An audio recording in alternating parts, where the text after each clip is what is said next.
पूज्य गुरुदेव परम वंदनीय माता जी सूक्ष्म रूप से विद्यमान है। नमन करता हूँ, मानव मात्र को प्रणाम करता हूँ। आदि शक्ति माँ गायत्री को प्राण करता हूँ और प्रणाम करता हूँ, जो प्राण रूपी शक्ति है।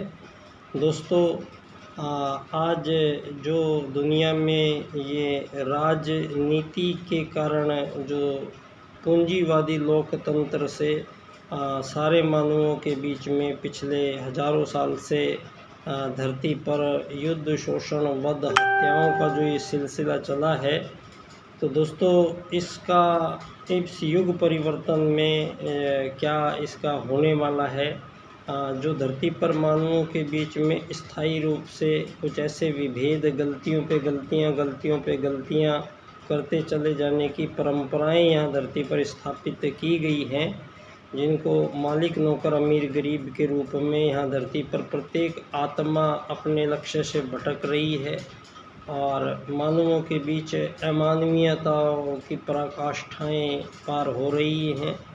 और ऐसे में हमारी आदि भारतीय संस्कृति, जो सनातन संस्कृति है, दोस्तों हमारी आदि सनातन संस्कृति, जो भारतीय संस्कृति, दो मुख्य आधारों पे जो टिकी हुई है।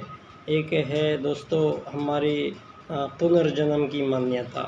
तो ये पुनर्जन्म की मान्यता मानव को एक सर्वश्रेष्ठ अवसर प्रदान करती है और मानवों के अधिकतम अपने आप को जानने की प्रक्रियाओं का निर्धारण करती है।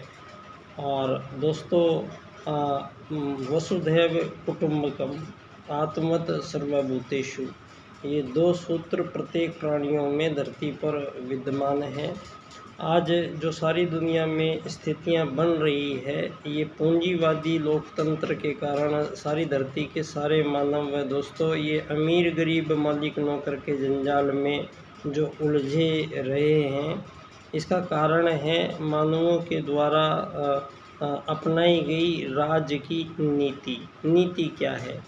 दोस्तों, सारी दुनिया में जो प्रारंभ काल से मानव का जो नीति प्रस्तुत की गई है धरती पर, 3 चुनाव मानवों में प्रथम बार सतयुग के बाद जब राजनीति की स्थापना हुई है, तब आर्यों के बीच में 3 चुनाव हुए थे।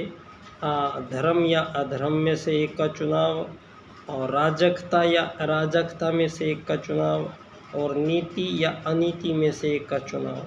तो धर्म आधारित राजनीति से मानवों को धरती पर सर्वश्रेष्ठ मानवीय जीवन प्रदान किया गया था और लक्ष्य चूँकि बहुत विराट था, जो परमात्मा का आत्मा से मिलन, मोक्ष प्राप्ति का लक्ष्य लेके धरती पर मानव समुदाय धरती पर आया है।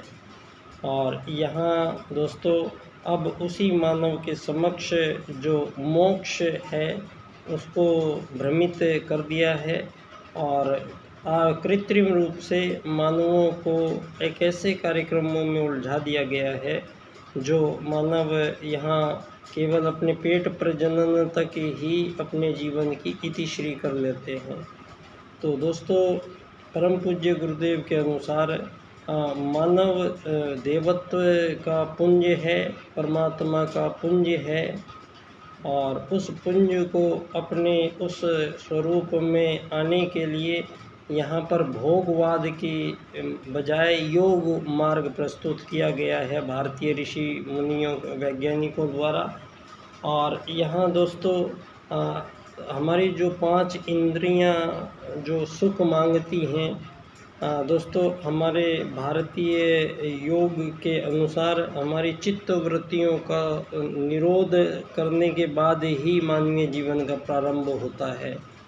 तो आज सारी दुनिया में जो भोगवाद के कारण मानव के अंदर दोस्तों मानवीयता का संपूर्ण विनाश हो चुका है और मानवों के अंदर जीवन शक्ति बहुत कम बची है और मानव की कुल आयु भी बहुत कम रह गई है, 74 साल अधिकतम अमेरिका में। तो दोस्तों, अब ये युग परिवर्तन का जो समय आता है, इसमें मानव की हजारों साल की गलतियों का निवारण करने के लिए ही परमात्मा धरती पर आते हैं तो इस बार प्रज्ञा अवतार के रूप में परम पूज्य गुरुदेव का युग परिवर्तन देखिएगा। धन्यवाद।